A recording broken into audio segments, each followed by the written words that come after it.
Hi hello மீனராசி ஜனவரி 12th to January 18th உங்களோட love life உங்களோட யூனிவர்ஸ் கைடன்ஸ் என்ன அப்படின்னு நம்ம பார்க்க போகிறோம். ஸோ ஃபர்ஸ்ட் யூனிவர்ஸ் உங்களுக்கு என்ன கைடன்ஸ் கொடுக்குறாங்க, என்ன சொல்றாங்கன்னு பார்க்கலாம். Balance, truth, fairness and karmic justice come into play. When your actions are weighed, a life lived with honesty, integrity invites goodness to return to you.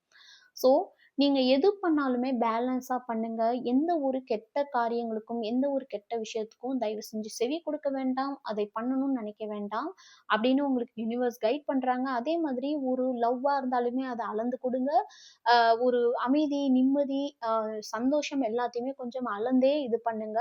அதே மாதிரி உங்களோட ஆக்ஷன் எந்த பக்கம் அதிகமாக வெயிட் கொடுக்குறீங்களோ அதுதான் உங்க வாழ்க்கைக்கு ரிஃப்ளெக்ட் ஆகும். அதே மாதிரி ஹானஸ்டி, இன்டெகிரிட்டி இந்த ரெண்டு விஷயத்துலையும் நீங்க கரெக்டா இருந்தீங்க, ரொம்ப நேர்மையா உங்க மனசுக்கு கரெக்டா இருந்தீங்கன்னா உங்க லைஃப்க்கு ரொம்பவே நல்ல விஷயங்கள் தேடி வரதுக்கு நிறைய வாய்ப்பு இருக்கு.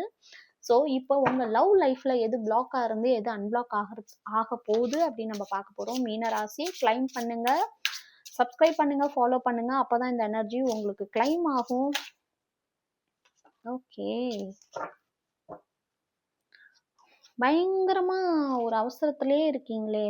Okay, expectation, when you expect too much no one measure up ditch.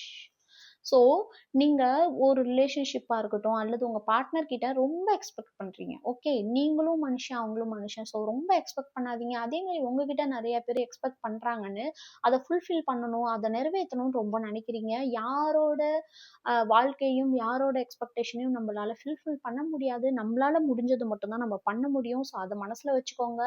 You need to take time for yourself and heal your past trauma before moving on. So ஒரு விஷயத்துலேருந்து நீங்கள் மூவ் ஆன் ஆகணும், ஒரு விஷயத்தில் அடுத்த step எடுத்து வைக்கணும்னா முதல்ல உங்கள் பாஸ்டில் நடந்த வழிகள், உங்கள் பாஸ்டில் நடந்த கஷ்டங்கள்லேருந்து முதல்ல உங்கள் மனசை தேத்துங்க. உங்கள் மனசை நீங்கள் ரெடி பண்ணால் மட்டும்தான் அடுத்த குட் விஷயத்துக்கு, நல்ல விஷயத்துக்கு நீங்கள் மூவ் ஆன் ஆக முடியும். ஸோ பாஸ்ட் தர்மாவே பிடிச்சிட்டு உட்காந்துருக்கீங்க, பாஸ்டில் நடந்த விஷயத்த ரொம்ப ஹோல்டு பண்ணிட்டு இருக்கீங்க. அப்படி பண்ணாதீங்க. ஸோ இதுதான் உங்கள் லவ் லைஃப்பில் பிளாக்காக இருக்குது. ஸோ மறக்காமல் கிளைம் பண்ணுங்க மீனராசி.